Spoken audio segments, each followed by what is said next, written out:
हमें यहाँ जितनी आज़ादी है कहीं नहीं, सच कह रहा हूँ आप।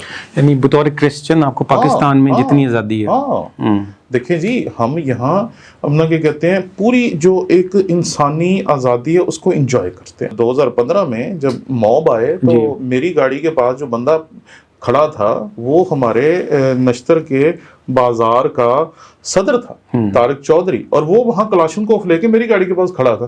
तो जब मॉब आने वाला था तो मुझे बताया किसी ने कि जी मॉब आ रहा है तो आप अपनी गाड़ी का कुछ करें। तो मैं निकल के बाहर गया तो मेरी गाड़ी के पास पहले बंदे खड़े हुए कलाशनकोफें लेके। तो मैंने उनसे पूछा, मैंने कहा जी सब खैरियत है? कहते नहीं, आप जाएं, परेशानी की वाली कोई बात नहीं। तो एक मुसलमान बंदा अपनी टीम के साथ मेरी गाड़ी की हिफाजत कर रहा है क्योंकि उसमें क्रॉस लगी हुई है जस्ट, ठीक है ना। तो बात समझने की है कि हम लोग जब इकट्ठे रहते हैं तो हमारे अंदर जो ताल्लुकात हैं वो बरादरी लेवल पे आ जाते हैं। फिर किसी की बहन उसकी बहन और मेरी बहन नहीं होती बल्कि सबकी बहन होती है।